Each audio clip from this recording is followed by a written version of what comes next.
Hello students, welcome back in today's online class. We were doing the chapter number 4, that is justice.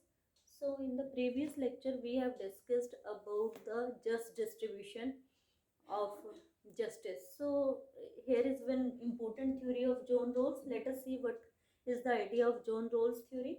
So John Rawls asked a question from the society or policy maker कि how any person can decide fair and just rules for the society, because whenever there is a question uh, for making rules, so there are two things comes in any person's mind. One is the personal profit and another is the social welfare. If a person is inspired by personal profit, the policies will not be just, and if the person will be inspired by social welfare, then there is a chances of this just rules. So who will decide that there is a fair and just rule and how they will be implemented?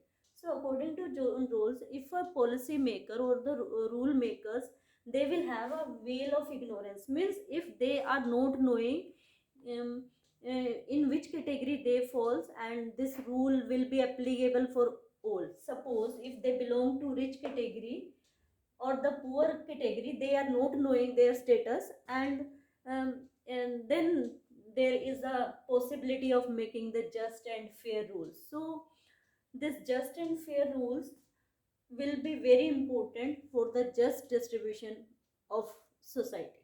So let us see, if a person who belongs to a rich category, they are having special opportunity for their development, and on the other side, if we will see the poor families or poor person, they have to struggle a lot for the reasonable opportunity. So so there should be arrangement like that. These poor people or the common people of the society, they should have equal access to the opportunity. So we'll see what will happen if there is a rational thinking. This John Rawls theory that enhances rational thinking means there should not be a feeling of self-sacrifice or heroism regarding this making the rules, because if we are making the rules with the feeling of self-sacrifice, so or heroism, then we can make the more policies which are inclined toward poor, and the rich can be adversely affected if all the opportunity and facility will be given to poor. So there should be a proper balance between rich and poor's opportunity. So that will be done only when we will think rationally. So rational thinking is very important for the just and fair society. So we can understand in another way, in a society, it is responsibility of government for providing the equal resources or opportunities. So those people who belonging to the poor community, there should be a minimum criteria of their education, health and shelter, so that they can have a fair chance of their development. So there should be a minimum basic conditions, or we can say basic wages should be provided. So what do you mean by wages here? So this is the one day salary.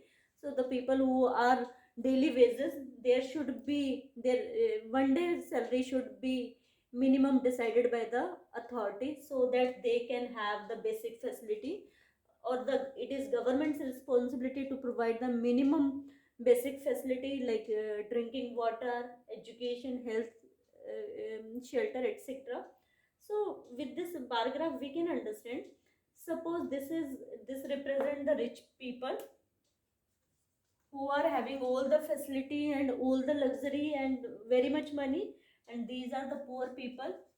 This is the minimum requirement, and these poor people, they are not having access to this minimum requirement, means they are not having potable drinking water, they are not having hygienic environment, they are not having facility of basic education and health facility. So in that, the society will lead to a very unjust manner, and this unjust society will have various problems regarding the criminal activities or the violence, or further it can lead to a civil war. So there should be a minimum gap between rich and poor. Here we are not talking about the sameness or equality, means we are not saying that all people should have equal property, equal money or equal resources. That is not required and that is not feasibly possible. So the person, there should be a open um, environment, everybody should at least have opportunity. If they belong to a lower section of the community or society, at least they can grow by the use of those basic opportunity and the facility. So in your book page number 63, if you will see, there is a beautiful this quotation given by B.R. Ambedkar.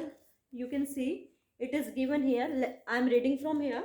A just society is that society in which ascending sense of reverence. So what do you mean by ascending sense of reverence? Means increase in respect towards other people of the society. So there should be increase in respect, ascending sense of reverence, and descending sense of contempt. So meaning of descending sense of contempt means decrease in disrespect. A society, a just society is that society in which ascending sense of reverence and descending sense of contempt is dissolved into the creation of compassionate society. So a society, that society will be compassionate, means kind society, where the respect for each other is more, and there is a less of disrespect. We people have a cordial relation with each other. So that society will lead to a compassionate society or a kind society. So very important quotation. So here the free market versus state intervention. So what is the role of state here? The state can provide the just distribution by the free market. Means the free market means, it doesn't mean ki we are going to market and we are having the things free of course. No, it means all people have equal opportunity to get development. Suppose all the shopkeepers, they are in the market, some are doing very good business and some are not doing good. So those who are doing good business, their product can be better, they can have less price, their quality should be good. So there is a free competition so that they can acquire more development, more money. So this open market strategy can be helpful in making the just society. On the other society, we should keep in mind the minimum criteria. Those who people belong to the poor category, they should have equal access, like this education, health. They are the minimum common program of the government. That's why India adopted the mixed economy. Means any society can have capitalist economy or the socialist economy, but India had opted the features of both the economies, so that it can provide the open market system as well as it can safeguard the poor's common minimum program. So this is all about this chapter. So keep reading the chapter, note down your doubts. We'll see in the next lecture. Till then, bye bye, take care.